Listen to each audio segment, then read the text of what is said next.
বুবু আইবা তুমি আইবা গো, সেই দিন আইসা বুবু চিয়ার পাইবা না।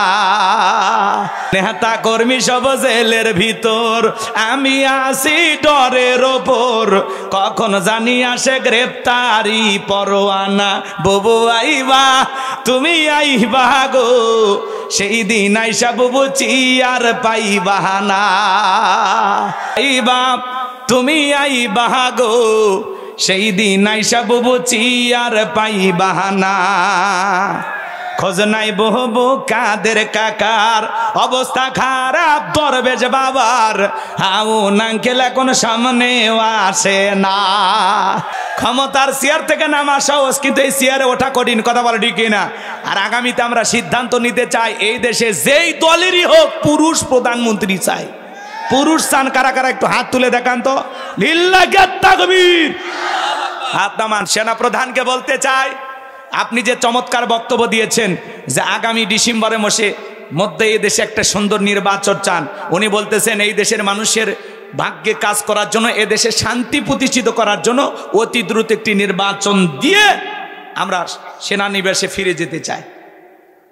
কথা কি বোঝেন নাই? এই দেশে একটা সুন্দর নির্বাচন হবে, এই দেশের মানুষ 16 বছর ধরে অপেক্ষায় বসে আছে, কথা বলে ঠিক কিনা? তারা তাদের পছন্দের মতো সৎ, যোগ্য, ভালো, নির্ভীক, আল্লাহওয়ালা, নামাজি এদেরকে সমাজের নেতা বানাইতে হবে। কথা বলেন না কেন? সৎসঙ্গে স্বর্গবাস, অসৎসঙ্গে সর্বনাশ।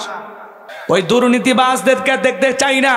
একটা দেশের প্রধানমন্ত্রী থেকে শুরু করে এমপি, মন্ত্রী, আমলা কামলা, নায়ক, গায়ক সবাই পালিয়ে গেছে, কেউ নাই। কথা কর।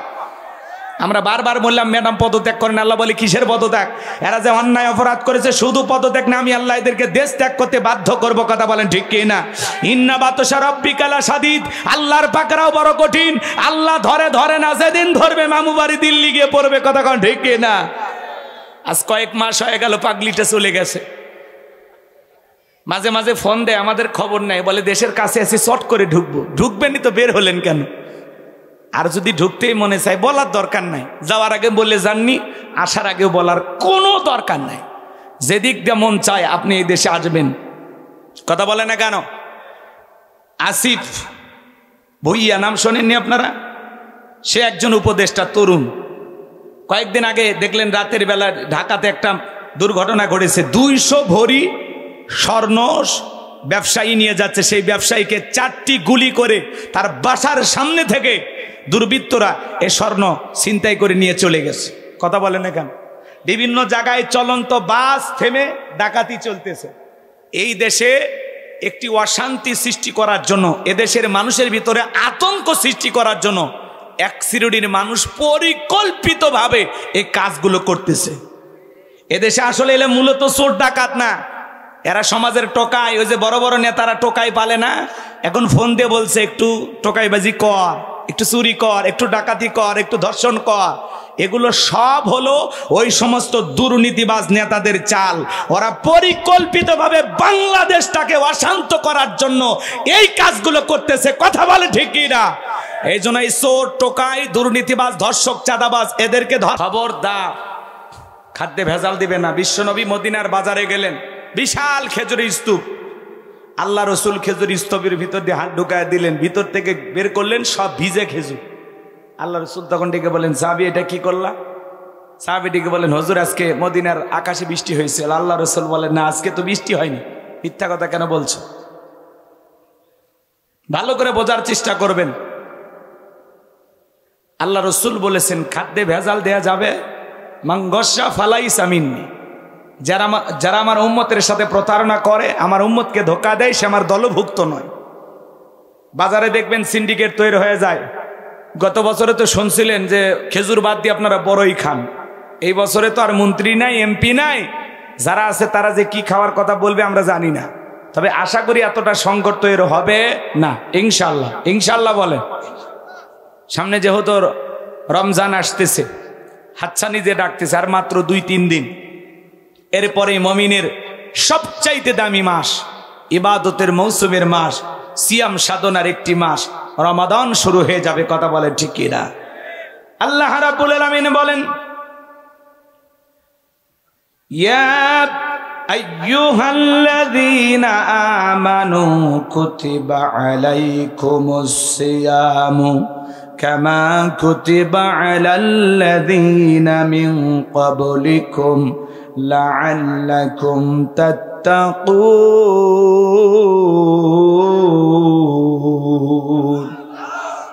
আল্লাহ তাআলা ডেকে বলেন, হে ঈমানদারগণ, আমি আল্লাহ রাব্বুল আলামিন তোমাদের উপরে রমাদানের রোজাকে সিয়ামকে ফরজ করে দিয়েছি। শুধু তোমাদের উপরে ফরজ করে দেই নাই, তোমাদের পূর্ববর্তী যারা পৃথিবীর জমিনে এসেছিল তাদের উপরে আমি আল্লাহ তাআলা এই রমাদানের রোজাকে ফরজ করে দিয়েছিলাম, তাদের উপরে সিয়ামকে আমি আল্লাহ ফরজ করে দিয়েছিলাম। এর মাধ্যমে যেন লাআল্লাকুম তাত্তাকুন, তোমরা যেন তাকওয়া অর্জন করতে পারো, পরহেজগারিতা অর্জন করতে পারো। ভালো করে বোঝেন, আমি আয়াতে কারিমা তেলাওয়াত করেছি। আল্লাহ বলেন, আল্লাযীনা ইযা যুকিরাল্লাহু ওয়াজিলাত কুলুবুহুম, যারা ঈমানদার, যাদের অন্তরে আল্লাহর ভয় আছে, তাদের সামনে যখন আমি রবের নাম উচ্চারণ করা হয়, ভয়ে তাদের অন্তরাত্মা কেঁপে ওঠে। আপনি যখন রমজানের সিয়াম পালন করেন আমার ভাইয়েরা, আপনি যখন সাহারি খাইলেন, সাহারি খাওয়ার পরে আপনি ইফতারের আগ পর্যন্ত দুপুরবেলা বাথরুমে গোসল করতে গেলেও খান না, কি তৃষ্ণা লাগে, প্রচন্ড রোদ, সারাটা দিন অনেক পরিশ্রম হয়েছে, গোসলখানায় যখন শরীরের ভিতরে বাথরুমের দরজা লাগায় একা একা পানি ঢালতেছেন, ওখান থেকে যদি এক গ্লাস পানি খেয়ে ফেলে দেন, দুনিয়ার কেউ কি দেখতে পাবে? কিন্তু আপনি খান না কার ভয়ে? এর নামই হলো তাকওয়া। ইফতারে 10-20 মিনিট আগে ইফতারি নাড়াচাড়া করেন, ছোলা বুট নাড়াচাড়া করেন, খেজুরের বিচিগুলো আলাদা করেন, তারপরে মুখে দেন না, 2 মিনিট আগেও খান না, কার ভয়? যদি কেউ ইফতারে 10 মিনিট আগে খায়, কি বলেন? ফেরেশতা এসে থাপ্পড় মারবে, কেন খাইলি? হ্যাঁ, তাহলে কার ভয়ে খায় না? এর নামই হলো তাকওয়া। আল্লাহর ভয় যখন আপনার অন্তরে পয়দা হয়ে যাবে, ঠিক আছে, সমস্যা নেই। সম্মানিত ভাইয়েরা আমার, রমাদানুল মুবারক নিয়ে কিছু কথা আমি আপনাদের সামনে বলবো বাজান, কিন্তু এইদিকে ঘটনাটা একটু সামনে নিয়ে যায়। হযরত ওমর ফারুক রাদিয়াল্লাহু তাআলা আনহু পথ চলতেছেন, হঠাৎ করে এক যুবকের সঙ্গে দেখা হয়ে গেল। যুবক সালাম দিলেন, আসসালামু আলাইকুম আমিরুল মুমিনিন খলিফাতুল মুসলিমিন। হযরত ওমর ফারুক সালামের জবাব দিয়ে বললেন, যুবক, এত রাতের বেলায় কেন তুমি দাঁড়িয়ে আছো? যুবক ডেকে বলে, খলিফা, আল্লাহ খেলাফতের দায়িত্ব দেওয়ার পরে সারাটা জীবন তো মানুষের বাড়িতে ডিউটি করলেন, নিজের বাড়ির খবর রাখলেন না। হযরত ওমর ফারুক বলে, যুবক তুমি কি বলতে চাও? যুবক ডেকে বলে, খলিফা, আপনার বাড়িতে যা দেখবেন একটা রক্তাক্ত লাশ আছে, লাশের প্যাকেট আছে। হযরত ওমর ফারুক ডেকে বলে, যুবক তুমি এটা কেমন কথা বললে? যেই উমরের নাম শুনলে বাঘে ছাগলে এক ঘাটে পানি খায়, ওমর যেই রাস্তা দিয়ে যায় 40 দিন পর্যন্ত শয়তান ওই রাস্তা দিয়ে হাঁটে না।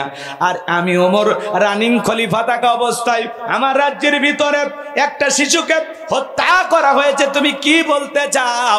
যুবক ডেকে বলে, খলিফা, আমি মিথ্যা কথা বলি নাই, বিশ্বাস না হলে আপনার বাড়ি থেকে তল্লাশি চালান। হযরত ওমর ফারুক বাড়িতে আসলেন, লোকজনকে ডেকে বললেন, পুরোটা বাড়ি সার্চ করো, তল্লাশি চালাও, দেখো তো কোনো লাশের প্যাকেট পাওয়া যায় কিনা। এইবার ওই যুবক আসার পথে বলেছিল, খলিফা, বাড়িতে আইসা যদি দেখেন লাশের প্যাকেটটা পেয়েছেন, তাহলে দেখবেন ওই লাশের প্যাকেটের ভেতরে ছোট্ট একটা চিরকুট লেখা আছে। এইবার ভাইয়েরা আমার, হযরত ওমর ফারুক লোকজনকে বলে দিলেন, তাড়াতাড়ি তল্লাশি চালাও, দেখো তো আমার বাড়ির কোথাও কোনো লাশের প্যাকেট আছে কিনা। খোঁজাখুঁজি করার পরে একটা রক্তাক্ত লাশের প্যাকেট নিয়ে সবাই হাজির হয়ে গেল। হযরত ওমর ফারুক ডেকে বলে, প্যাকেটটা খোলো তো দেখি। এইবার প্যাকেটটা যখন খোলা হলো, সবাই তাকা দেখে, আহারে, কে বা কারা যেন ছোট্ট একটা বাচ্চাকে হত্যা করে 1 নয় 2 নয় 12টা টুকরো করেছে। জোরে কন নাউজুবিল্লাহ, আর একটু জোরে বলেন নাউজুবিল্লাহ। হযরত ওমর ফারুক শক্ত মানুষ, দিলটা নরম হয়ে গেল, চোখের পানি পড়া শুরু হয়ে গেল, 2 চোখ দিয়ে অশ্রু ঝরে। হযরত ওমর ফারুক এত শক্ত মানুষ, সেও কান্না করলেন আর ডেকে বলেন, আল্লাহ, কার হৃদয় এত বড় পাষাণ, কে এত বড় নির্দয়া নিঠুর, এই ছোট্ট বাচ্চাকে হত্যা করে 12টা টুকরো করেছে। যতক্ষণ পর্যন্ত এই হত্যাকারীকে আমি না খুঁজে পাবো, যতক্ষণ পর্যন্ত এই শিশু হত্যাকাণ্ডের বিচার না করতে পারবো, ততক্ষণ পর্যন্ত আমি ওমর শান্ত হব না। বলুন আল্লাহু আকবার। এইবার ডেকে বলে, দেখো তো লাশের ভিতরে কোনো চিঠি পাওয়া যায় কিনা। লাশের প্যাকেট খোঁজার পর পাওয়া গেল একখানা চিরকুট। ওই চিরকুটের ভেতরে 2 লাইন কথা লেখা আছে। তাহলে চিন্তা করেন বাজান, হযরত ওমরের জামানায় ছোট্ট একটা শিশুকে হত্যা করে 12 টুকরো করা হয়েছে। লাশটা পাওয়া গেছে, লাশের ভিতরে একটা চিঠি পাওয়া গেছে। আমি কি পুরো ঘটনাটাই আপনাদেরকে শোনাবো?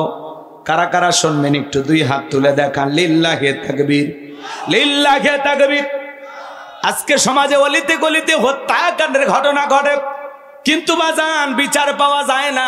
3 মাস 6 মাস মানববন্ধন করা হয়, মানববন্ধন করা হয়, রাস্তাঘাটে দাঁড়ায় চিৎকার মেরে মানববন্ধন করা লাগে, পেপার মিডিয়াতে নিউজ প্রচার হয়, তারপরে নেতাদের কানে যায়, তারপরে বলে বিষয়টা ভেবে দেখতেছি। এতদিন ঘুমাইছে। বাংলাদেশের অলিতে গলিতে হত্যাকাণ্ডের ঘটনা ঘটে। ধান কেটে পাট কেটে এখানে সেখানে রেল লাইনে বিভিন্ন জায়গায় লাশ পাওয়া যায়, কিন্তু কারা হত্যা করলো, কেন হত্যা করলো, কোনো কিছুই খুঁজে পাওয়া যায় না। যদি আল্লাহর আইন দিয়া এদেশে হত্যাকাণ্ডের বিচার করা হতো, তাহলে এই দেশে এইভাবে অলিতে গলিতে লাশ পাওয়া যেত না। এই জমিনের শান্তি ফিরে আসবে সেই দিন, আল্লাহর কোরআন দিয়ে জমিনটা চলবে যেই দিন। কথা বলেন ঠিক কিনা? রাগ করেন, রাগ করেন। তাকওয়া, আল্লাহর ভয় যার অন্তরে থাকবে তার পিটায়ও গুনাহ করানো সম্ভব নয়। এই জন্য ভাইয়েরা আমার, দিলটা নরম করে কথাগুলো শুনে যান। আমার আল্লাহ রাব্বুল আলামিন বলেন, আল্লাযীনা ইযা যুকিরাল্লাহু ওয়াজিলাত কুলুবুহুম। আমার আল্লাহ রাব্বুল আলামিন ডেকে বলেন, যারা আমার ঈমানদার বান্দা, তাদের সামনে যখন আমি রবের নাম উচ্চারণ করা হয়, ভয়ে তাদের অন্তরাত্মা কেঁপে ওঠে। অন্তরে কেমন ভয় থাকা লাগবে বাজান। আজকে দুনিয়ার জমিনে আমরা মনে করতেছি খাও দাও ফুর্তি করো, দুনিয়াটা মস্ত বড়, দুনিয়ার রং তামাশায় মেতে আছি, পরকালের ভয় আমাদের অন্তরে নাই। আল্লাহর ভয় আপনার আমার অন্তরে নাই। আল্লাহর ভয় যদি আপনার অন্তরে একবার পয়দা হয়ে যায়, আপনার পিঠাও গুনাহ করা সম্ভব হবে না। যার অন্তরে আল্লাহর ভয় আছে, সে দিনের আলোতে রাতের আধারে গোপনে প্রকাশ্যে কোথাও কোনো গুনাহ করবে না। ইন্নাল্লাহা লাতীফুন খবীর। গোপন প্রকাশের সব খবর আছে একমাত্র কার কাছে? এজন্য যার অন্তরে আল্লাহর ভয় আছে, সে দিনের আলোতে হোক, রাতের আধারে হোক, গোপনে হোক, প্রকাশে হোক, গুনাহ করবে না। কার ভয়ে? আপনি যে জায়গায় দাঁড়িয়ে গুনাহ করছেন একবার চিন্তা করেন, কেউ না দেখলে একজন দেখতেছেন, তিনি কে? আল্লাহর ভয় আপনার আমার ভিতরে নাই। দেখেন নবীর স্ত্রী আম্মা জান খাদিজাতুল কুবরা রাদিয়াল্লাহু তাআলা আনহা, তার অন্তরে কেমন ভয়, আল্লাহর ভয়টা কেমন দেখেন, এদিকে খেয়াল করেন। তিনি বাড়িতে অঝরে চোখের পানি ছেড়ে দিয়ে কান্না করতেছেন। আল্লাহর হাবিব মুহাম্মদ রাসূলুল্লাহ সাল্লাল্লাহু আলাইহি সাল্লাম ঘরের ভিতরে ঢুকে দেখেন আম্মা জান খাদিজার চোখে পানি। আল্লাহর হাবিব বলতেছেন, খাদিজা কেন তুমি কান্না করো, কি হয়েছে তো? আম্মা জান খাদিজা ডেকে বলে, ও আমার স্বামী, আমি কেন কান্না করি কিভাবে আপনাকে বুঝাবো? বেশ কয়েকদিন ধরে আমার অন্তরে ভয় এসেছে। মনে হয় দুনিয়ার জমিনে আমি বেশি দিন বাঁচবো না। আমার অন্তরে মৃত্যুর ভয় ঢুকে গেছে, পরকালের ভয় ঢুকে গেছে। আমি কবরে একা একা কেমনে থাকবো গো স্বামী, সেই ভয় আমার অন্তরে ঢুকে গেছে। আজকে যে আমার মৃত্যু হয়ে যায়, আমার কি হবে, কি হবে, আমি এই টেনশনে কান্না করতেছি। নবীর স্ত্রী কবরের ভয়ে কান্না করে, আর আমরা মুসলমান সকালে লাশটা কবর দিয়ে বিকেল বেলা ওই এলাকায় যা পাতা ধার দেয়, ছাগলকে নিয়ে যা ঘাস খাওয়ায়, সকালে কবর দিয়া বিকেল বেলা ওই রাস্তা দিয়ে হেঁটে যায় গান বাজাইতে বাজাইতে। কথা বলেন ঠিক কিনা? সকালে কবর যায়, বিকেল বেলা যায় ওইখানে তাস খেলে, জুয়া খেলে। কথা বলেন, ভয় নাই, ভয় নাই। আজকে মানুষের অন্তরে ভয় উঠে গেছে। যেদিন আপনি মারা যাবেন সেই দিনও মানুষ কিন্তু খাবার খাবে, সেই দিনও মানুষ ভাত খাবে। যেদিন আপনি মারা যাবেন সেই দিন আপনার স্ত্রী সন্তান খাবার খাবে। মানুষজন বাইরের মানুষ রান্না করে খাবার নিয়ে এসে বলবে, এভাবে ভেঙে পড়বেন না। কারো স্বামী চিরকাল বেঁচে থাকে না, কারো মা বাবা চিরকাল বেঁচে থাকে না। খাবার খাও, উল্টারও বেশি খাওয়াবে, বিভিন্ন মানুষ নিয়ে এসে খাওয়াবে, বলে না খাইলে শরীরটা খারাপ হয়ে যাবে। আপনি যেদিন মারা যাবেন সেই দিন আপনার বাড়ির লোকজন খাবার খাবে।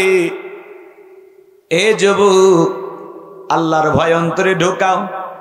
তুমি আমি ঘুমের মধ্যে চলে যাই, এই ঘুম ভাঙলে সকাল, না ভাঙলে পরকাল। এই ঘুম যদি আর কোনোদিন না ভাঙে, আগের মতো সূর্য উঠবে, আগের মতো মানুষ চলাফেরা করবে, আগের মতো মানুষ খাওয়া দাওয়া করবে, তোমার জন্য পৃথিবীর কোনো কিছুই থেমে থাকবে না। কথা বলেন ঠিক কি না? আম্মা জান খাদিজা ডেকে বলেন, নবী আমি আজ হোক কাল হোক মৃত্যুবরণ করব, কেন জানি বারবার অন্তরে মৃত্যুর ভয় এসে ধরা দেয়। কেন জানি বারবার কবরের কথা আমার মনে হয়। ও স্বামী, আমি আপনার কাছে 3টা জিনিস চাই, স্বামী আপনি দিবেন কিনা বলেন।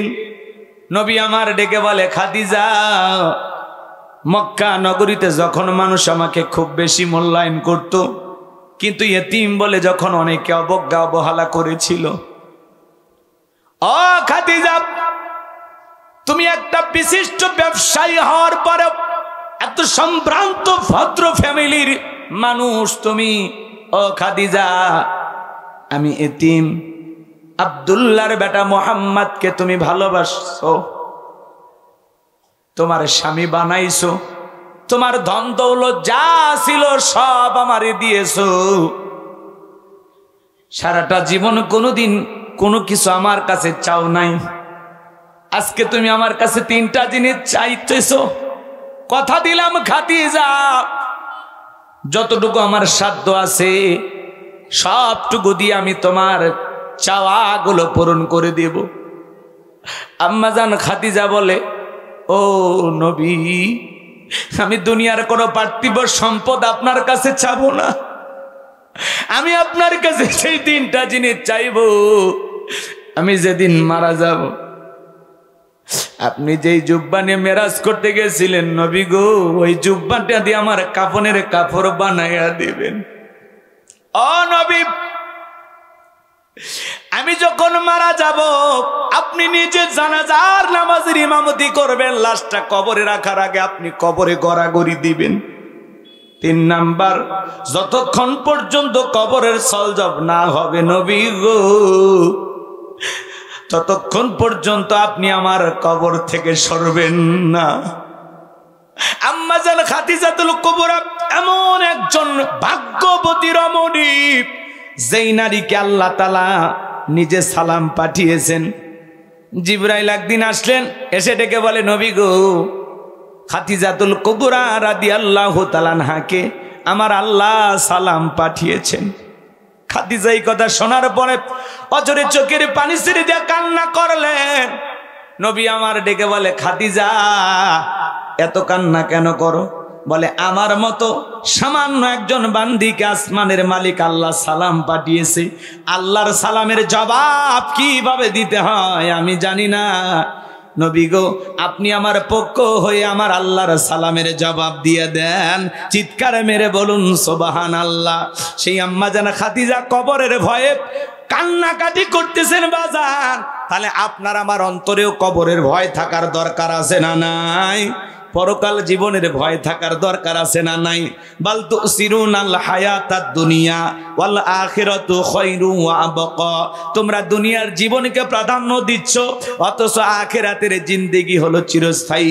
যেই জীবনের শুরু আছে শেষ নাই, সেই পরকালের জিন্দেগির জন্য নেক আমল করার দরকার আছে না নাই? আমার ভাইয়েরা, যে কথা বলতে চাচ্ছিলাম দিল দিয়া কথাগুলো শুনে যান। আম্মা জান খাদিজাতুল কুবরা রাদিয়াল্লাহু তাআলা আনহা ইন্তেকাল করলেন। ইন্না লিল্লাহি ওয়া ইন্না ইলাইহি রাজিউন। নবী আমার তার মেয়ে ফাতেমাকে ডেকে বলে, মা তুমি তোমার মাকে গোসল করায়া দাও। হযরতে ফাতেমা গোসল করায়া দিলেন, রাসূলের জুব্বা দিয়ে কাফনের কাপড় বানিয়ে দিলেন। নবী আমার নিজের জানাজার ইমামতি করলেন, কবরে লাশটা রাখার আগে গড়াগড়ি দিলেন। কবরে মাটি দেওয়ার পরে সাহাবায়ে কেরাম ডেকে বলে নবী আপনি কি যাবেন না? নবী আমার ডেকে বলে না না, আমি আমার খাদিজার কাছে ওয়াদা দিয়েছি, তোমরা চলে যাও। সাহাবায়ে কেরাম চলে গেলেন। অনেকটা সময় অতিবাহিত হয়ে গেল। আসমান থেকে জিবরাইল এসে বলে নবী কেন খাদিজার কবরের পাশে আপনি দাঁড়িয়ে আছেন? নবী আমার ডেকে বলে জিবরাইল আমি আমার খাদিজার কাছে ওয়াদা দিয়েছি, যতক্ষণ না খাদিজার কবরের সলজব না হবে ততক্ষণ পর্যন্ত আমি এখান থেকে সরব না। কেন জানি আজকে আসমান থেকে কোনো ফেরেশতা খাদিজার কবরের সলজব নেওয়ার জন্য আসে না, কারণটা কি তো বুঝলাম না। জিবরাইল বলে নবী যেদিন খাদিজা কবরের সলজবের ভয়ে অজুরে চোখের পানি ছেড়ে দিয়া কান্না করেছিলেন, আল্লাহ তাআলা সেই দিনই খাদিজার কবরের সলজব কবুল করে নিয়েছেন। আমার আল্লাহ আমাকে জানিয়ে দিয়েছেন খাদিজার কবরে কোনো ফেরেশতা আসবে না, কবরের সলজব নেওয়ার জন্য প্রশ্ন করবে না। আমার আল্লাহ তাআলা খাদিজার কবরের সলজবকে কবুল করেছেন, বলুন সুবহানাল্লাহ। নবীর স্ত্রী হয়ে যদি কবরকে ভয় করে, ও নওগাঁর মা বোনেরা চিন্তা করো মা, খাদিজার মতো তো তোমার আমল নাই। চিন্তা করো মা, নবীর ঘরে বসবাস করে সেই মানুষটা যদি কবরের ভয় করে, কবরের সলজবের ভয় করে, মা তোমার অন্তরে কবরের ভয় থাকার দরকার আছে না? না। আমার ভাইরা দিল দিয়ে কথাগুলো বোঝার চেষ্টা করবেন। আল্লাহ রাব্বুল আলামিন বলেন আল্লাযীনা ইযা যুকিরাল্লাহু ওয়াজিলাত কুলুবুহুম, যারা ঈমানদার তাদের সামনে যখন আমি রবের নাম উচ্চারণ করা হয় ভয়ে তাদের অন্তরাত্মা কেঁপে ওঠে। যার অন্তরে আল্লাহর ভয় আছে, অন্তরে আল্লাহর ভয় দিয়ে ভরা আছে, ওই মানুষ মিথ্যা কথা বলবে না, সুদ খাবে না, ঘুষ খাবে না, মাতা পিতাকে কষ্ট দেবে না, স্ত্রীর হক নষ্ট করবে না, প্রতিবেশীকে কষ্ট দিবে না, আত্মীয় স্বজনের হক নষ্ট করবে না। সেই লোক কখনো মানুষকে গালমন্দ করবে না। ওই লোকটা এমন মানুষ হয়ে যাবে, এমন সোনার মানুষ হয়ে যাবে। অন্তরে যদি আল্লাহর ভয় থেকে আজান শোনার পরে মসজিদে যেতে হবে, অন্তরে যদি আল্লাহর ভয় থাকে আপনি অফিস আদালতে বৈশাও ঘুষ খাইতে পারবেন না। কথা বলেন ঠিক কি না? যার অন্তরে আল্লাহর ভয় আছে সে কখনো গুনাহের কাজ করতে পারে না আল্লাহর ভয়ে। সামনে রমজান মাস, গুনাহ ছাড়ার দরকার আছে না নাই বলেন? রমজান মাসে গুনাহ করা যাবে না, বেশি বেশি ইস্তেগফার পড়তে হবে। এদিক খেয়াল করেন, আল্লাহর কোন কোন বান্দা আছেন আল্লাহর ভয়ে গুনাহ ছেড়ে দেবেন? দুইটা হাত তুলে আল্লাহকে দেখান তো দেখি। আল্লাহ আমাদের সবাইকে গুনাহমুক্ত আমল করার তৌফিক দান করুন, জোরে বলুন আমিন। হযরত ওমরের কথা কি মনে আছে আপনাদের? 12 টুকরা লাশের কথা মনে আছে? এরপরে আল্লাহ রাব্বুল আলামিন বলেন ওয়াস-সাবিরিনা আলা মা আসাবাহুম। আল্লাহ তাআলা ডেকে বলেন ওয়াস-সাবিরিনা আলা মা আসাবাহুম, যারা বিপদ আপদ মুসিবতে সবর করে, ধৈর্য ধারণ করে, ধৈর্যশীলদের সাথে আছে কে? ইন্নাল্লাহা মা'আস-সাবিরিন। ধৈর্যশীলদেরকে পছন্দ করেন কে? ধৈর্যশীলদের ভালোবাসেন কে? তাহলে এই আয়াতের 2 নাম্বার পয়েন্ট, 1 নাম্বার হলো ভয়। কার ভয়? আর 2 নাম্বার হলো সবর। যারা জীবনে সবর করে, ধৈর্য ধারণ করে, এই মানুষগুলো সফল হয়। জীবনে যদি সফল হতে চান তাড়াহুড়ো করা যাবে না, খুব বেশি লাফালাফি করা যাবে না। যত বেশি লাফাবেন তত বেশি বিপদে পড়বেন। একটু সবর করবেন, একটু স্থির থাকবেন, অস্থির হওয়া যাবে না। আস-সাবিরিনা আলা মা আসাবাহুম, বিপদ আপদ মুসিবত আসলে সবর করা লাগবে, ধৈর্য ধারণ করা লাগবে। এদিকে খেয়াল করেন আমার ভাইয়েরা, এই পৃথিবীর জমিনে ধৈর্যের পরীক্ষা দিয়েছিলেন, সবরের পরীক্ষা দিয়েছিলেন আল্লাহর নবী আইয়ুব আলাইহিস সালাম। জোরে বলেন কি নাম? আল্লাহর নবী আইয়ুব আলাইহিস সালাম সব সময় আল্লাহ তাআলা জিকির করতেন, তাসবিহ পাঠ করতেন। শয়তান একদিন আল্লাহকে যা বলে, আল্লাহ আইয়ুবের অনেক ধন সম্পদ টাকা পয়সা আছে, এই জন্য আইয়ুব তোমার জিকির করে, সম্পদ যদি কেড়ে না হয় তোমার আইয়ুব তোমাকে ভুলে যাবে। আমার আল্লাহ ডেকে বলে ইবলিস শয়তান রে, আমার আইয়ুব কখনো আমাকে ভুলে যাবে না। বলে আল্লাহ তাহলে অনুমতি দেন আমি একটু পরীক্ষা করি। আল্লাহ বলে যা অনুমতি দিলাম। এইবার ইবলিস শয়তান পয়গম্বরের ফসলের জমি যা ছিল ফসল নষ্ট হয়ে গেছে, মানুষের সুরত নিয়ে এসে বলে পয়গম্বর ফসলের জমি যা ছিল সব নষ্ট হয়ে গেছে। আল্লাহর নবী আইয়ুব আলাইহিস সালাম ডেকে বলে এতদিন ক্ষেত কামার থেকে অনেক ফসল পেয়েছি, আল্লাহ তাআলা দিয়েছেন, এই বছরে যদি না আসে তাতে কোনো সমস্যা নাই, তবুও আমি আল্লাহর শুকরিয়া আদায় করে পড়ছি আলহামদুলিল্লাহ। সব ফসল নষ্ট হয়ে গেছে, তারপরে কি কয় আলহামদুলিল্লাহ। ধৈর্য কারে বলে? আর আপনি নামাজ পড়েন না, দোয়া করেন আল্লাহ ধান পেকে গেছে, 2 দিন পরে ধান কাটবো, নিয়ত করছেন 2-3 দিন পরে জমিতে শ্রমিক লাগায় দেবেন, কৃষক লাগায় দেবেন। এদিকে খেয়াল করেন, কামলা আপনারা কি বলেন, আপনারা হ্যাঁ লোক লাগায় দেবেন, যে লোকগুলো কেটে কেটে ধান আপনার বাসা পর্যন্ত নিয়ে আসবে। এদিকে শোনেন, আগের রাত্রে ফজরের আগে একটু হালকা ঝড় তুফান হয়েছে, যা দেখে জমির ধান খাড়া ছিল শুয়ে গেছে, টুপিটা খুলে আল্লাহ এটা একটা কাম করলে, নামাজ পড়ে পরে দোয়া করতেছি, আর এটা একটা কাম হলো।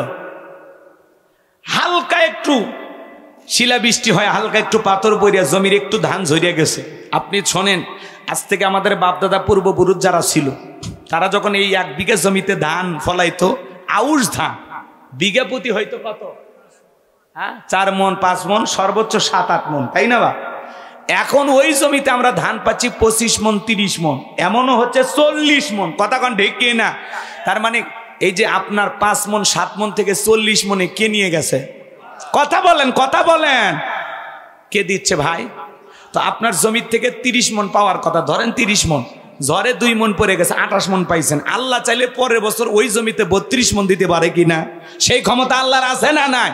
তা আপনি এত হাহুতে শনকা, সামান্য একটু জমির খাড়া ধান পড়ে গেলে আপনি আফসোস করেন। আপনি নিয়মিত নামাজ পড়েন, একটু জ্বর আসলে বলেন আল্লাহ, এত মানুষ নামাজ পড়ে না, রোজা রাখে না, কিভাবে সারের মতো ঘরে, ওদের উপর ঠাটা পড়ে না? আমি নামাজ কালাম পড়ি, রোগ আমারে ধরে, আল্লাহ দেখো, আল্লাহ দেখো, আল্লাহ কথা কন। আল্লাহ তো আপনাকে জ্বর দিয়া, রোগ দিয়া, ছোট ছোট বিপদ আপদ মুসিবত দিয়ে আল্লাহ পরীক্ষা করে। কথা কন না, কথা কন না কেন? আল্লাহ কি করে আমাদেরকে? ওয়ালা নাবলুওয়ান্নাকুম বিশাইইম মিনাল খাউফি ওয়াল জুই ওয়া নাকসিম মিনাল আমওয়ালি ওয়াল আনফুসি ওয়াস সামারাত ওয়া বাশশিরিস সাবিরিন।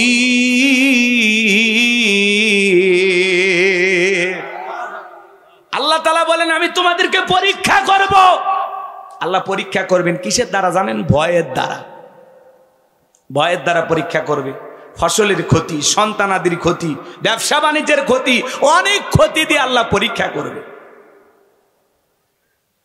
ব্যবসা সবসময় ভালো হবে না, 2 দিন লাভ যাবে, 1 দিন লস হতে পারে, 1 বছর লাভ হবে আর 1 বছর লস হবে, একটু মেনে নেওয়া লাগবে।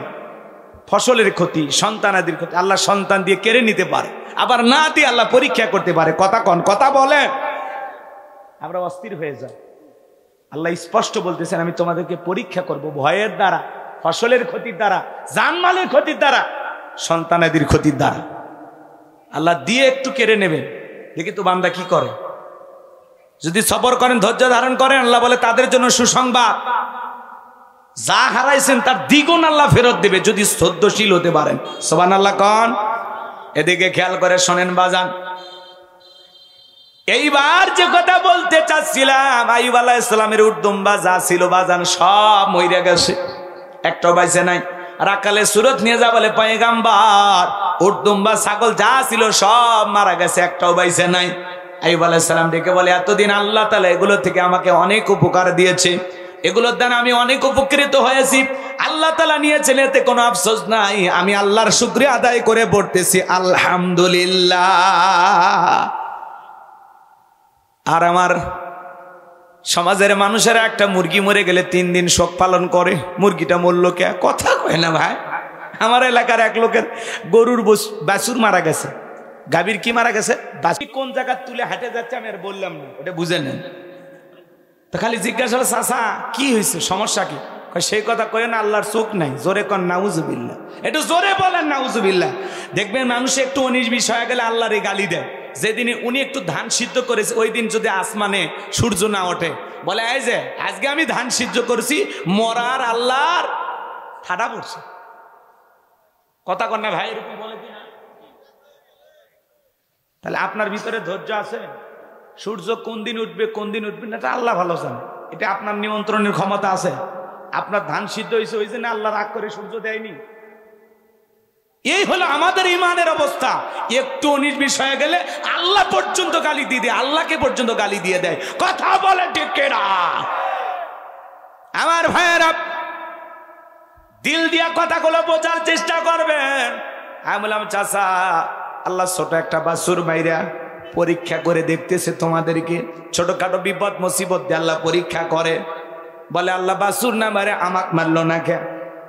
আমি তখন বলতেছি বাছুর মারাতে যে অবস্থা, যে গরম হয়েছেন, আপনারে মারলে তো আজরাইলের নামে থানায় মামলা দিয়ে দিতেন।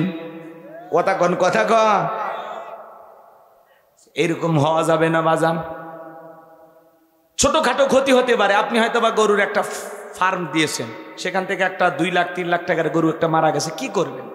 কিচ্ছু করেন না, ধৈর্য ধরেন, হ্যাঁ, একটু সবর করেন।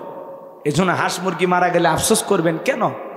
ছোটখাটো বিপদ, রোগ শোক, বালা মুসিবত, জ্বর সর্দি কাজ গলা ব্যথা, অনেক কিছু দিয়ে আল্লাহ একটু পরীক্ষা করে। এত হাবুতেশন কেন? সবর করেন, ধৈর্য ধারণ করেন। যিনি সমস্যা দিয়েছেন সমাধানও তিনি করবেন। যে আল্লাহ আজকে সূর্য উঠায়নি, আগামীকাল সে আল্লাহ উঠাবে। কথা বলেন। খালি ওয়াজ শুনলে হবে না, শেখা লাগবে, আমল করা লাগবে, এবং কথাগুলো টাচ যেন করে আপনাদের অন্তরে। পরিবর্তনের আশায় কথাগুলো বলতেছি। আল্লাহ যদি আপনাদের হেদায়েত দেয়, আজ থেকে পরিবর্তন হয়ে যাবেন। কখনো আফসোস করবেন না, জীবনে কোনো বিষয় না আফসোস করবেন না, আল্লাহর উপরে ছেড়ে দিবেন, আল্লাহর উপরে তাওয়াক্কুল করবেন। আল্লাহর পক্ষ থেকে যেটা ফয়সালা হয় ওটাই আপনার জন্য কল্যাণকর, আপনার জন্য মঙ্গলজনক। কথা বলেন ঠিক কিনা? যেটা আপনার ভাগ্যে আছে, আপনার রিজেকে আছে, নসিবে আছে, তকদিরে আছে, ওটা আপনি পাবেন, কেউ ঠেকাইতে পারবে না। কথা বলেন ঠিক কিনা? কিন্তু যেটা আপনার নসিবে নাই, আপনার রিজেকে নাই, সেটা আপনি পাবেন না। হাউতাস করে লাভ নাই। যেটা আপনার পাওয়ার ছিল আপনি সেটা ঠিকই পাবেন, যেটা আপনার পাওয়ার নয়, পাওয়ার কথা নয়, সেটা আপনি পাবেন না। এই জন্য হাহুতাশ করা যাবে না, জীবনে কখনো আফসোস করবেন। আপনার ভাগ্যে যেটা কল্যাণ করে আল্লাহ সেইটা আপনার জন্য করবে। কথা কি বোঝা যায়? নওগাঁর মানুষ কথা কি বোঝা যায়? তাকবীর দেন, লিল্লাহে তাকবীর। এইভাবে ফল বাংলাদেশের ঘরে ঘরে মানুষের যেন পৌঁছানো যায়, এই জন্য কোনো শক্তি যেন এদেশে অশান্তি সৃষ্টি না করতে পারে। এই জন্য তারা আগামী 28শে ফেব্রুয়ারি বাংলাদেশে নতুন এক রাজনৈতিক দলের ঘোষণা দেবেন। জাতির মানুষ মুখিয়ে আছে। আবার অনেক জায়গায় তাদের বিভিন্ন জায়গায় বন্ধু বান্ধব সমন্বয়কের ভিতরেও 2 গ্রুপ দেখা যাচ্ছে। তারপরে বলতেছি যে গ্রুপিং করবেন না, যে কোনো দল নষ্ট হয়ে যাওয়ার পিছনে এই একটাই কারণ। কথা বলে না কেন? দলের সমাবেশ হচ্ছে, সিএনএ মারামারি শুরু করে দেয়। আরে ভাই কেন? ওখানে তো সব আপনার একই দলের লোক। তো এই বিষয়গুলো থেকে এড়িয়ে আসা লাগবে, এই বিষয়গুলো থেকে সবাই এড়িয়ে চলা লাগবে, এই বিষয়গুলো থেকে বেরিয়ে আসতে হবে। আমরা সুন্দর একটি বাংলাদেশ চাই। কথা বল ঠিক কিনা? তরুণেরা যদি জেগে থাকে পথ হারাবে না বাংলাদেশ। তরুণদের নেতৃত্বে নতুন একটি বাংলাদেশ আল্লাহ যেন এই জমিনে দান করেন। জোরে বলেন আমিন। তো সম্মানিত ভাইরা আমার, তরুণ যুবক যারা আসছেন একটু আওয়াজ দিয়ে সহযোগিতা করবেন। আমি 12টা পর্যন্ত আলোচনা করব, আপনারা কি শুনবেন তো ইনশাআল্লাহ? কারা কারা শুনবেন 2 হাত তুলে বলেন ইনশাআল্লাহ। একটা জোরে তাকবীর দেন, লিল্লাহে তাকবীর। 12টা পর্যন্ত থাকবেন তো ইনশাআল্লাহ? 12টার আগে ওটা বসা করবেন না, ওয়াদা ঠিক রাখবেন। ওয়াদা ভঙ্গ করা মুনাফিকের লক্ষণ। জি, আপনারা বসেন। আমি কথা বলবো পবিত্র কোরআনুল কারীমের 22 নম্বর সূরা, সূরার নাম হজ। বলেন কি নাম? এদিকে আমার দিকে খেয়াল করে। সূরার নাম হজ। মোট আয়াত আছে 78টি, রুকু আছে 10টি। বিশ্বনবীর মদিনার জিন্দেগিতে আল্লাহ তাআলা এই সূরাটি নাজিল করেছেন। সূরার নাম কি বললাম? হজ। বলেন কি না? হজ। মোট আয়াত 78টি, রুকু আছে 10টি। বিশ্বনবীর মদিনার জিন্দেগিতে আল্লাহ তাআলা এই সূরাটি নাজিল করেছেন। আমি এই সূরা থেকে আপনাদের সামনে একটি আয়াতে কারিমা তেলাওয়াত করেছি। আয়াতের নাম্বার হলো 35। কত কত বলেন? রাগ করেন আমার কথা? তাহলে আয়াতের নাম্বার কত? আয়াত নাম্বার কত? যদিও আয়াত একটি আয়াতের ভিতরে আল্লাহ পাক 4টি বিষয় নিয়ে আলোচনা করেছেন। জোরে বলেন কয়টি? আমরা এই 4টি বিষয় সামনে রেখে আজকে প্রাণ ভরে কিছু কথা আমি আপনাদের সামনে বলবো। আল্লাহ যেন তার গোলামকে আপনাদের সামনে কিছু কথা উপস্থাপন করা তৌফিক দান করেন। চিল্লা বলুন আমিন। আর একটু জোরে বলেন আমিন। আমার কথা শুনতে রাজি আছেন তো? ইনশাল্লাহ কষ্ট হবে না তো আপনাদের? আল্লাহ যেন আপনাদের কবুল করেন। জোরে বলেন আমিন। বাপ রে বাপ,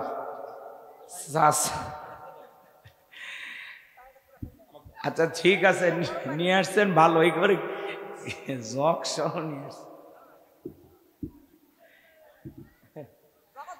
ঠিক আছে বুঝছি বাস। আচ্ছা ঠিক আছে, ওটা সেইভাবে চলে আসেন না, সামনে ঝামেলা হয়ে যাবে। আচ্ছা চলুন আমরা আলোচনা শুরু করি। জবান ছেড়ে সবাই একটু মহাব্বতে আমার সঙ্গে তেলাওয়াত করুন। আউযু বিল্লাহি মিনাশ শাইতানির রাজীম। বিসমিল্লাহির রাহমানির রহিম। বিতাড়িত মোর্দার শয়তানের কাছ থেকে আল্লাহ পাকের কাছে আশ্রয় প্রার্থনা চাচ্ছি। পরম করুণাময় দয়ালু আল্লাহ তাআলার নামে শুরু করছি। যে কোনো কাজ শুরু হবে কার নামে? আল্লাহর নামে কাজ শুরু করলে বরকত আছে না নাই? এই বিসমিল্লাহর পাওয়ার কথা আপনারা জানেন? বিসমিল্লাহর মর্যাদা কত জানেন? আমরা জানি না। টিউবওয়েলে চাপ দেন আর পানি পাইলেন গ্লাসে আর খেয়ে ফেলে দিলেন, একবার মালিকের নামটাও নিলেন না। আলু, পটল, তরি তরকারি, ডাল, মাছ, তেল এগুলোর মতো যদি বাজার থেকে পানিটাও কিনে খাওয়া লাগতো তাহলে বুঝতেন এই পানি আল্লাহর কত বড় একটা নিয়ামত। হিমালয় পর্বত থেকে প্রত্যেক মাসে আমরা যে পরিমাণে পানি ব্যবহার করি, প্রত্যেক মাসে মাসে যদি ওখান থেকে পানি নিয়ে আসা লাগতো তাহলে আমরা বুঝতে পারতাম যে আল্লাহর নিয়ামত পানি কত বড় গুরুত্বপূর্ণ একটি নিয়ামত। কথা বল ডেকে না? এই জন্য যে কোনো কাজের শুরুতে, যে কোনো খাবারের শুরুতে আমরা মালিকের নাম স্মরণ করব ইনশাআল্লাহ। যেন আমাদের সবাইকে আমল করা তৌফিক দান করেন। জোরে বলুন আমিন। আমার আল্লাহ রাব্বুল আলামিন বলেন, আল্লাযীনা ইযা যুকিরাল্লাহু ওয়াজিলাত কুলুবুহুম ওয়াস-সাবিরিনা আলা মা আসাবাহুম ওয়াল-মুকিমিস সালাতি ওয়া মিম্মা রাযাকনাহুম ইউনফিকুন। আমার আল্লাহ রাব্বুল আলামিন বলেন, আল্লাযীনা ইযা যুকিরাল্লাহু ওয়াজিলাত কুলুবুহুম। আমার আল্লাহ ডেকে বলেন, যারা হলো ঈমানদার তাদের সামনে যখন আমি রবের নাম উচ্চারণ করা হয় ভয়ে তাদের অন্তরাত্মা কেঁপে ওঠে। তাহলে বলেন তো, যারা ঈমানদার তাদের অন্তরে ভয় থাকতে হবে কার? আল্লাযীনা ইযা যুকিরাল্লাহু ওয়াজিলাত কুলুবুহুম। আল্লাহ বলেন, যারা আমার ঈমানদার বান্দা তাদের সামনে যখন আমি রবের নাম উচ্চারণ করা হয় ভয়ে তাদের অন্তরাত্মা কেঁপে ওঠে। বলুন সুবহানাল্লাহ। আল্লাহ রাব্বুল আলামিন বলেন, ইন্নামাল মুমিনুনা আল্লাযীনা ইযা যুকিরাল্লাহু ওয়াজিলাত কুলুবুহুম। আমার আল্লাহ রাব্বুল আলামিন ডেকে বলেন, নিশ্চয়ই যারা আমার মুমিন বান্দা তাদের সামনে যখন আমি রবের নাম উচ্চারণ করা হয় ভয়ে তাদের অন্তরাত্মা কেঁপে ওঠে। বলেন তো বাজান, তাহলে রবের নাম শুনলে যাদের অন্তর কেঁপে ওঠে এরা হলো প্রকৃত ঈমানদার। সুবহানাল্লাহ। আল্লাহর নাম উচ্চারণ করলে আল্লাহর ভয়ে যেন আপনার আমার অন্তরটা কেঁপে ওঠে। আল্লাহর ভয়ে যদি অন্তরটা কেঁপে ওঠে তাহলে বুঝে নেবেন আপনি আছেন কি? ঈমানদার। আপনি কি? মুমিন।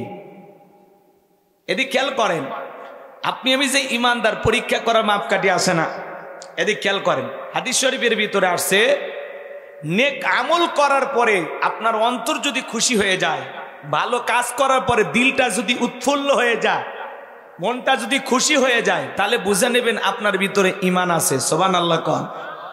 আপনি মুমিন। যদি মন্দ কাজ করার পরে, গুনাহের কাজ করার পরে অনুশোচনা কাজ করে, ইস এই গুনাহের কাজ করলাম, এই অপরাধটা করলাম, এই যে অনুশোচনা যদি আপনার ভিতরে কাজ করে তাহলে বুঝে নেবেন আপনি মুমিন আছেন। তার মানে ভালো কাজ, নেক কাজ করার পরে মনটা খুশি হয়ে যায়, আর গুনাহের কাজ করার পরে, অন্যায় অপরাধ করার পরে মনের ভিতরে কি আসে? পেরেশানি কাজ করে, অনুশোচনা কাজ করে, তওবা করার আগ্রহ ভিতর থেকে চলে আসে যে না আমি এই গুনাহ করেছি, আল্লাহর কাছে তওবা করি। তাহলে বুঝে নেবেন আপনার ভিতরে কি আছে? ঈমান আছে। জোরে বলেন কি আছে? তাহলেই মুমিনের খাতায় আপনার নামটা এখনো আছে। আল্লাহু আকবার বলেন। কিন্তু যদি আপনার ভালো কথা ভালো না লাগে, ইবাদতে মনটা না বসে, ইবাদত বন্দী কোনো কিছু যদি ভালো না লাগে, খালি অন্যায় কাজ করতে মজা পান, তাহলে বুঝে নেবেন আপনার ভিতরে ঈমান নামের যে দামি সম্পদ এটা নাই। তাহলে কি কথা বোঝা যায়? আমার ভাইরা মন দিয়ে কথাগুলো শুনে যাবেন। আমি যে কথা বলতে চাচ্ছিলাম, আল্লাহ রাব্বুল আলামিন বলেন আল্লাযীনা ইযা যুকিরাল্লাহু ওয়াজিলাত কুলুবুহুম। আমার আল্লাহ ডেকে বলেন যাদের অন্তরে আমি আল্লাহর ভয় আছে, আমার নাম উচ্চারণ করার সঙ্গে সঙ্গে তাদের অন্তরটা কেঁপে ওঠে। যারা ঈমানদার তাদের সামনে যখন আল্লাহর নাম স্মরণ করা হবে, আল্লাহর ভয়ে তাদের অন্তরে কম্পন সৃষ্টি হবে, অন্তরটা কেঁপে উঠবে। যার অন্তরে আল্লাহর ভয় আছে সে সুদ খাইতে পারবে না, ঘুষ খাইতে পারবে না, জিনা ব্যভিচার করতে পারবে না, মিথ্যা কথা বলতে পারবে না। যার অন্তরে আল্লাহর ভয় আছে জমিরাল ঠেলতে পারবে না, খাদ্যে ভেজাল দিতে পারবে না, ওজনে কম দিতে পারবে না। যার অন্তরে আল্লাহর ভয় আছে সে বাজারে সিন্ডিকেট তৈরি করে দ্রব্য মূল্যের বাজারে আগুন লাগাইতে পারবে না। যার অন্তরে আল্লাহর ভয় আছে সে বাজারে সিন্ডিকেট তৈরি করে এদেশের মানুষের উপরে জুলুম করতে পারবে না। কথা বলেন ঠিক কি না? আল্লাযীনা ইযা যুকিরাল্লাহু ওয়াজিলাত কুলুবুহুম। যারা ঈমানদার তাদের সামনে যখন আমি রবের নাম উচ্চারণ করা হয়, ভয়ে তাদের অন্তরাত্মা কেঁপে ওঠে। আল্লাহর ভয়ে, আল্লাহর ভয়ে, আল্লাহর ভয় যদি আপনার অন্তরে থাকে, সুদের টাকা নিতে পারবেন? ঘুষ খাইতে পারবেন? বলেন মিথ্যা কথা বলতে পারবেন? পারবেন না। আল্লাহর ভয় যদি আপনার অন্তরে থাকে, এদিক খেয়াল করে শোনেন আমার ভাইয়েরা, কেমন আল্লাহর ভয় অন্তরে থাকতে হবে। খলিফাতুল মুসলিমিন আমিরুল মুমিনিন হযরত ওমরের নাম আপনারা শুনেছেন। আল্লাহ তাআলা তাকে যখন খেলাফতের দায়িত্ব দিয়েছেন, প্রিয়তমা স্ত্রীকে ডেকে বলেন আব্দুল্লাহর মা রাঙা তরবারি দাও। আল্লাহ তাআলা ক্ষমতা দিয়েছে, ঘরে বসে থাকলে হবে না, ছদ্মবেশ ধারণ করে দেখতে হবে কার ঘরে খাবার আছে, কার ঘরে খাবার নাই, সমাজে কার কি সমস্যা আমাকে দেখতে হবে। প্রিয়তমা স্ত্রী তরবারি এনে দিলেন, ডেকে বলে স্বামী আপনি যে একা একা বাইরে যান, আপনার কি ভয় করে না? হযরত ওমর ফারুক ডেকে বলেন মুসলমানের নেতা হবে যারা, আল্লাহ তার নিরাপত্তা দেওয়ার জন্য যথেষ্ট। চিৎকারে মেরে বলুন সুবহানাল্লাহ। নেতার মতো নেতা হলে নিরাপত্তা দেবে কে? আর আমাদের সমাজে নেতা কোনো সমাবেশে যদি কথা বলতে যায়, কুত্তে দিয়ে পরীক্ষা করে কেউ বোমা টোমা রাখছে কিনা, পুলিশ সেনাবাহিনী কত কে রে, বাপ রে বাপ, হাজার হাজার লোক সিকিউরিটি না দিলে নেতা আসেন। তার মানে বোঝা যায় কি আছে? ভেজাল আছে।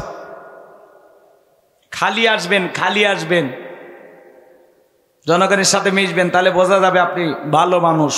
কথা বলেন। আমার ভাইয়েরা মন খারাপ করবেন না। আমি গুনাহগার যে কথা বলতে চাচ্ছিলাম, হযরত ওমর ফারুক তরবারি ঘুরতে ঘুরতে ছোট্ট একটা কুটির থেকে দুইজন মহিলার কথোপকথন শুনতে পারলেন। দুইজন মহিলা একজন আরেকজনের সাথে কথা বলতেছে।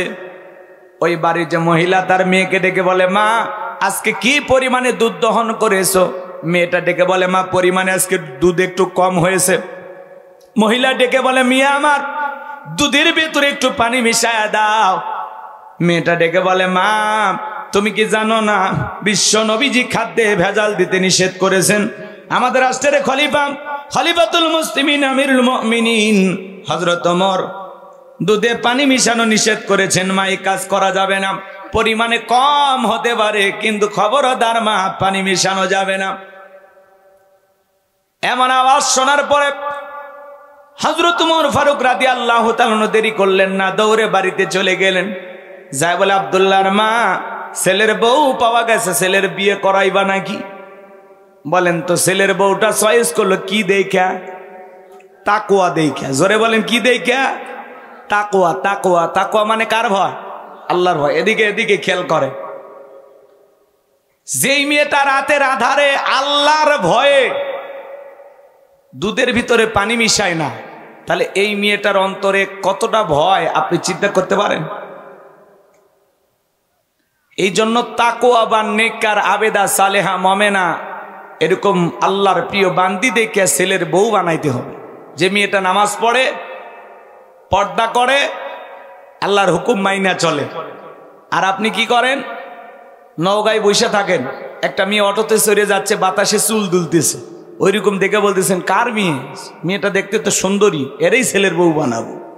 হ্যাঁ, যে মেয়েটা বেপরদায় কলেজে যাচ্ছে, সেই মেয়েটাকে দেখে আপনার পছন্দ হলো, তারে ছেলের বউ বানাইলেন। এই মেয়ে আপনাকে ভাত রান্না করে বলবে আব্বা খান। না, অত সহজ?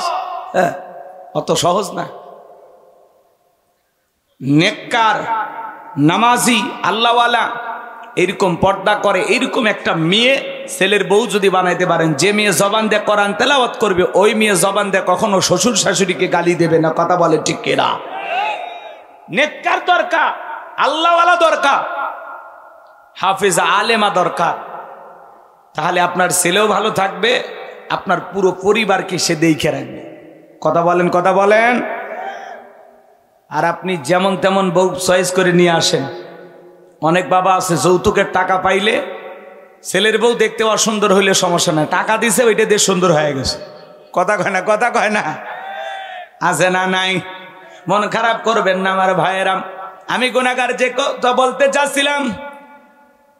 তাহলে খলিফাতুল মুসলিমিন আমিরুল মুমিনিন হযরত ওমর ফারুক ছেলের বউ চয়েস করলো তাকওয়া দেইখা।